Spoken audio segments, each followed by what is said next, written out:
There's two people I want to mention before I conclude. Both men I've come to admire. Both men risked their lives for this country. They weren't like our great, great veterans who fought nobly, and many of them died. But I hope we don't cheapen the truth of their story, because they did the work here at home, evidencing our highest values. When our founders wrote in the Declaration of Independence, we must mutually pledge our lives, our fortunes, and our sacred honor. Both of these men happen to be black, but it's a value that's evident in all backgrounds, in all people. I'm here because of that truth. Both of them were riddled with hateful words, called the N-word over and over and over again. One of those men I had the privilege of serving with, both of these men were violently attacked. Well, John Lewis was violently attacked as he tried to advance this democracy. He was beaten, had his head cracked open on the Edmund Pettus Bridge, spit in at sit-ins, and he won battles with others, and he came to Congress, and he worked and fought and defended, and Republicans and Democrats supported the voting rights bill. But then it was gutted by the Supreme Court.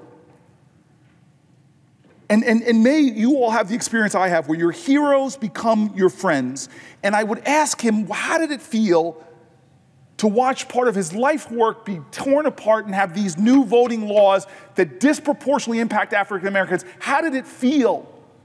And John Lewis, this man of peace and this man of grace, just says to me, you cannot stop the work of this democracy. One generation's gains don't pass on like an inheritance to the next. They have to earn them. Well, the other person is a guy named Harry Dunn.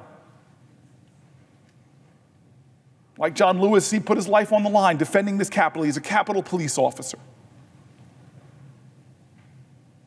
And when I read and saw his interviews, after battling to save our lives against a mob incited by a demagogic president, he is sitting under the rotunda and turns to another person after being called the N-word over and over again and says simply, "Is this America?"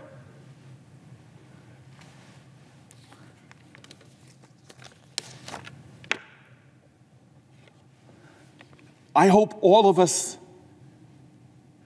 see that we have a responsibility to answer that question. The John Lewis Voting Act, the Freedom to Vote Act, will be part of the answer to that question.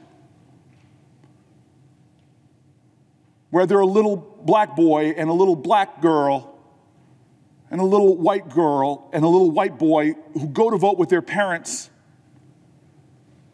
can see an equal voting opportunity, that is going to be an answer to that question.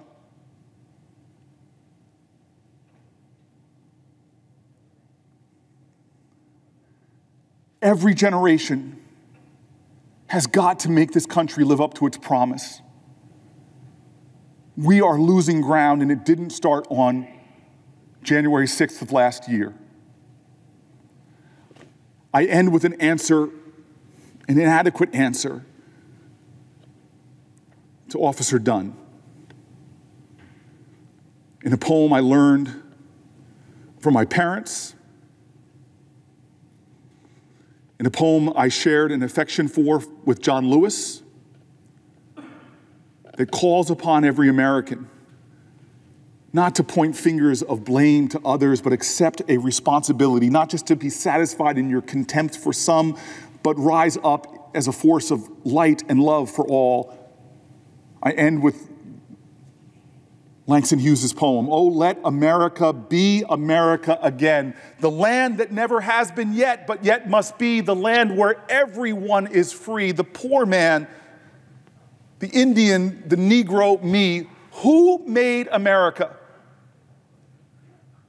Whose faith and pain, whose hand at the foundry, whose plow in the rain must make this mighty dream live again. Oh, yes, I say it plain. America never was America to me, and yet I swear this oath, America will be."